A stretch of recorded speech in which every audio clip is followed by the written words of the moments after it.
च्या सभेनंतर या सभेवरती फडणवीसांनी जोरदार टीका केली आहे। जवाब मिलेगा और ठोक के मिलेगा असं देवेंद्र फडणवीस यांनी ट्विट केलंय। देवेंद्र फडणवीस यांनी ट्विटरवरून टीका केलेली आहे उद्धव ठाकरेंच्या सभेवर।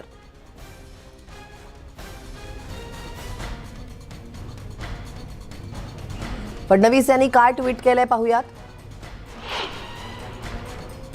सर्वत्र पळापळ आणि गदारोळ, नागरिक भयभीत आणि विरोधक दहशतीत, सर्वत्र सन्नाटा आणि लोक घामाघूम। अरे छठ हा तर निघाला आणखी एक टोमणे बॉम्ब, जवाब मिलेगा और ठोक के मिलेगा असं ट्विट देवेंद्र फडणवीस यांनी केलंय। उद्धव ठाकरेंच्या सभेवर फडणवीसांनी ही टीका केली आहे।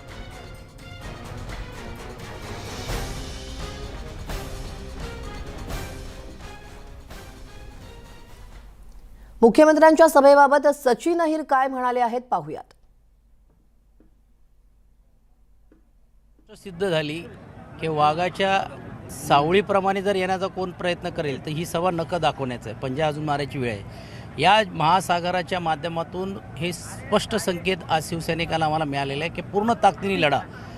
खऱ्या अर्थाने हिंदुत्व हे आम्हाला सांगायची गरज नाही, पण आज विभिन्न प्रश्नाच्या वरती त्यांनी स्पर्श करत असताना शासन काय काम करतोय, पक्ष म्हणून काय काम करतोय, कोणाचं हिंदुत्वाची जी गोष्ट करतायत ते किती काय खरं बोलतायत, त्यांनी इतिहासामध्ये पण जाऊन दाखवण्याचं काम केलं की जे मुंबई तोडायचा प्रयत्न करतायत किंवा मुंबईचा आता काहीतरी महानगरपालिका डोळ्यासमोर ठेवून घेण्याचा प्रयत्न करतायत, ही मंडळी कुठे होती, संयुक्त लढाईमध्ये त्यांची भूमिका काय होती। तर एका बाजूला इतिहासाची एक जोड, संघटनेची जोड आणि एक मोठ्या प्रमाणावरती मुथोड जवाब ज्याला आपण म्हणतो या सभेमधून त्यांनी विरोधकांना देण्याचं काम केलेलं आहे। देवेंद्र फडणवीस यांच्यावर अनेक मुद्द्यांवर त्यांनी जहरी टीका केली, काय सांगाल?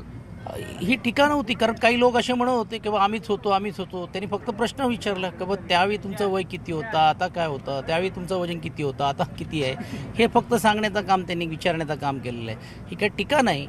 आता कदाचित ते त्याच्याबद्दल बोलतील, मला वाटते त्यानंतर आम्ही सर्वांनी बोललेलं उचित राहील। पण एक गोष्ट नक्की आहे की आज जे शिवसैनिकांना गेल्या 2-2.5 वर्षाच्या मध्ये नेत्यांना पाहता येत नव्हता, विदाऊट मास्क भेटता येत नव्हता, आज प्रत्येक कार्यकर्त्यांना एकत्र नेते आणखीन कार्यकर्ते यातला पडदा दूर झाला। औरंगाबादच्या सभेमध्ये राज ठाकरे यांनी उद्धव ठाकरे यांचा उल्लेख सुद्धा केला नव्हता, पण आज मात्र केमिकल लोचा झालेला मुन्नाबाई MBBS अशा प्रकारे म्हणून त्यांची खिल्ली उडवली। कसं बघता तुम्ही याकडे? आम्ही कुठे उल्लेख केला त्यांचा, म्हणून आम्ही पण उल्लेख केला नाही। आम्ही असं सांगितलं, काहींना असं वाटते, काहींना हनुमान 40 वाचून लगेच आम्ही हिंदुत्व झालो असं वाटतंय। जे राखीव मतदारसंघातून निवडून आले, जे त्या मतदारसंघातून निवडून घेऊन त्यावेळी सर्व धर्मसमूहाची गोष्ट केली, त्यांना आता लगेच हिंदुत्व स्वीकार करण्याचं काम त्यांनी केलं स्वतःचा पुनर्वसन करण्यासाठी, त्याला संकेत देण्याची भूमिका होती। आणि दुसरा केमिकल लोचा यासाठी सांगितलं किंवा काही लोक जर आम्हाला त्यांनी सांगितलं की काही लोक बडबडत असतील, बोलत असतील, तर त्याचे फार जास्त त्याला महत्त्व द्यायची गरज नाही।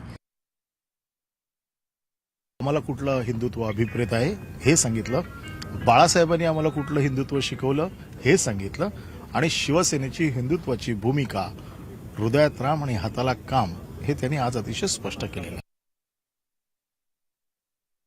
खूप छान वाटतंय मला आजची सभा ऐकल्यानंतर, आज साहेबांचं भाषण ऐकल्यानंतर, की हृदय में राम और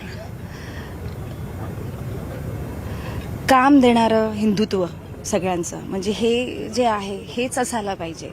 आणि तेच आज साहेबांनी सगळ्यांना सांगितलं आहे। हिंदुत्व म्हणजे एवढंच सांगेन की शिवसेनेची आजची जी सभा होती ती ॲटम बॉम्ब सारखी वाजली। आजच्या सभेची भीती मोदीजींना पण लागली असेल, की आज ज्या पद्धतीने साहेबांनी बोललेलं त्याची भीती मोदीजींना पण लागली असेल। शिवसेनेच्या वाटेला जाऊन नाही तर पोखरणसारखं पोखरून टाकतील सगळेजण। त्यामुळे याची सभा खूप उत्तम झालेली आहे आणि ती सगळ्या दुनियेने बघितली। आज जेवढी गर्दी होती ती इतकी प्रचंड गर्दी होती की ती गर्दी बघितल्यानंतर आज लोकांच्या मनामनात कळलं असेल की श्रीराम कुठे